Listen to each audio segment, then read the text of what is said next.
हरि ओम नमो भगवते वासुदेवाय।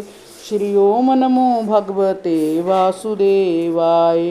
कृष्ण चेतना में की गई भक्ति इतनी दिव्य है कि जाने अनजाने कृष्ण की थोड़ी सी भी सेवा से बड़ा लाभ प्राप्त होता है। किसी वृक्ष के पुष्प अर्पित करके कृष्ण को पूजा करना भी उस जीवात्मा के लिए लाभप्रद है जो वृक्ष के अस्तित्व तक सीमित है। जब कृष्ण को फूल और फल अर्पित किए जाते हैं तो अप्रत्यक्ष रूप से उस वृक्ष को भी लाभ पहुंचता है जिसमें वे फूल फल लग रहे थे।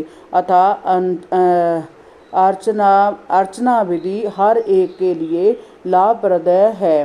कृष्ण ब्रह्मा तथा शिव जैसे महान देवों द्वारा पूजे हैं और पूतना इतनी भाग्यशालिनी थी कि वही कृष्ण बालक रूप में उसकी गोद में खेले।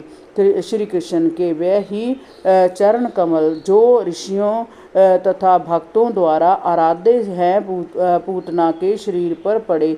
लोग कृष्ण की पूजा करके भोजन की भेंट चढ़ाते हैं, किंतु उन्होंने तो पूतना के शरीर से सप्ताह दुग्धपान किया। इसलिए भक्तगण प्रार्थना करते हैं कि यदि पूतना जैसी शत्रुनी केवल दूध पिला करके इतना लाभ प्राप्त कर सकती है तो फिर क्या प्यार तथा स्नेह से कृष्ण को पूजा से प्राप्त होने वाले लाभ का अनुमान भला कौन लगा सकता है। यदि पूजा करने वाले को इतना लाभ हो सकता है तो फिर मनुष्य को चाहिए कि केवल कृष्ण की ही पूजा करें।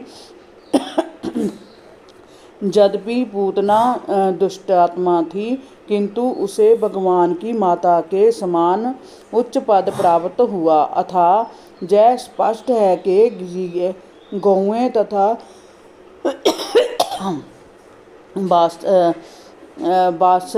बासक गोपियों भी जो कृष्ण को दूध देती थी दिव्य पद को प्राप्त हुई। कृष्ण किसी को भी कुछ भी मुक्ति से लेकर कोई भी कल्पनीय भौतिक वस्तु दे सकते हैं। अतः वह जिस पूतना के शरीर का दुग्धपान करते रहे उसके मोक्ष के संबंध में कोई संदेह नहीं हो सकता, और उन गोपियों के मोक्ष के संबंध में क्या संदेह हो सकता है जिन्हें कृष्ण इतने प्रिय हैं।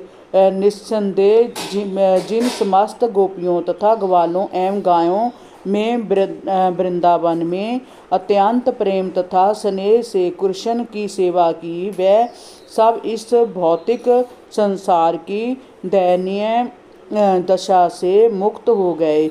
जब समस्त वृंदावन वासियों की नाकों में पूतना के जलने से उत्पन्न धुएं की सुगंध गई तो वह एक दूसरे से पूछने लगे, यह सुगंध कहाँ से आ रही है। और बातचीत के दौरान ही उन्हें यह ज्ञात हुआ कि यह सुगंध पूतना के जलने से उठे धुएं की है। कृष्ण उन्हें प्राणों से प्रिय थे, और जैसे ही उन्होंने सुना कि कृष्ण द्वारा पूतना का वध हुआ है तो सबों ने प्रेमवश उस बालक को आशीष दिया। पूतना के जल जाने के पश्चात नंद महाराज घर आए और तुरंत ही बच्चे को गोद में उठाकर उसका सिर चूमा। इस प्रकार वह परम संतुष्ट हुए कि उनका नन्हा सा बालक इस महान विपदा से बच गया। श्री सुखदेव जी गोस्वामी उन समस्त व्यक्तियों को आशीर्वाद देते हैं। हरि ओम नमो भगवते वासुदेवाय। श्री ओम नमो भगवते वासुदेवाय।